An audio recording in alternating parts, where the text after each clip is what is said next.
आज आम जा ओडिशार सुंदरगढ़ जिला बणाईगढ़ ब्लॉक खंडाधार जलप्रपात। यह द्वितीय फाटक खंडाधार इको टूरिज्म सोसाइटी तरफ पर्यटकों निमंते किछि मूल्य धार्य कर। यह तृतीय फाटक फाटक जगुआली को व्यक्तिगत टिकेट देखा पड़ता है। चतुर्थ फाटकर डाहाण पार्श्व अच्छी एक कटेज। फाटक मध्य प्रवेश कले पाहाच सब देखा मिल। फाटक लेखा होइछि प्लास्टिक को ना, किंतु भितर प्लास्टिक बहुल भाव व्यवहार चली। अलिया आवर्जना नियंत्रण निमंते विभिन्न स्थान रे डस्टबिन सब निर्माण करा जायछि।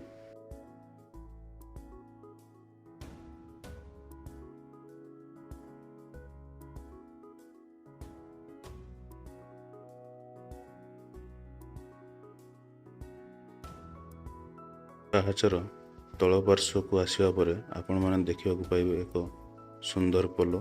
ता पाखक लगी रही एक आड़ीबंध। आड़ीबंधर जल पाखरे थिबा बगीचा कार्य लगे। यही पोलरू दूर थिबा जलप्रपात को स्पष्ट भाव में देखिपारे।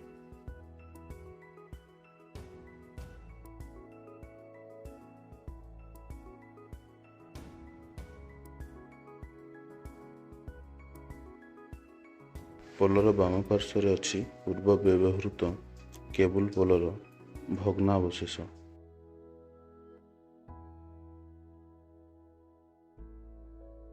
यह स्थानर रक्षणाबेक्षण जंगल और परिवेश विभाग बणाई सुंदरगढ़ द्वारा परिचालित।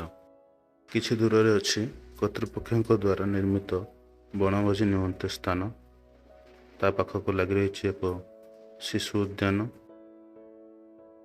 भितर अच्छी शिशु खेलिबा पई शिशु सरंजाम।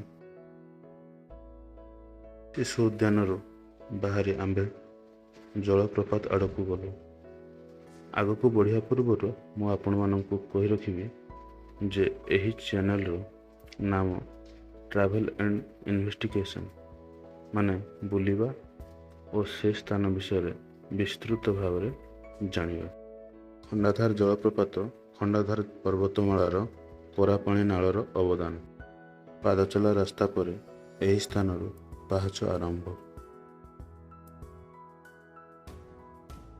यही जलप्रपात ओडिशार द्वितीय उच्चतम जलप्रपात एवं भारतर 12तम उच्चतम जलप्रपात।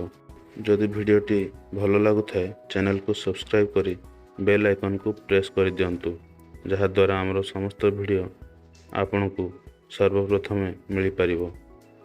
भिडियो को लाइक और शेयर करने को भूलिबेनी। आगे अच्छी एक विशाल प्रस्तर तले थिबा एक राधाकृष्ण मंदिर।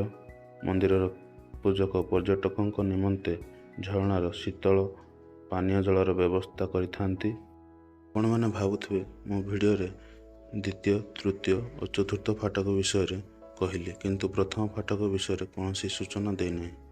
प्रथम फाटक रे आपण माने समस्त प्रकार देय दे प्रवेश करिपारिबे, जेपरि प्रति व्यक्ति 15 टंका और 2 चकिया जान निमंते 30 टंका। आपण माने देखिपारिबे जलप्रपातटी घोड़ार लांज सदृश देखा जाए। देखंतु सम्मुखरे अछि सुंदर खंडाधार जलप्रपात।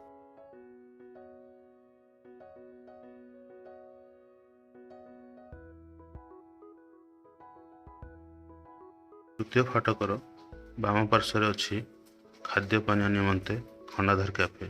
भिडियोटी को शेष पर्यंत देखि आपण मानकु धन्यवाद। पुणी देखा आउ एक फ्रेश वीडियो रे। नमस्कार।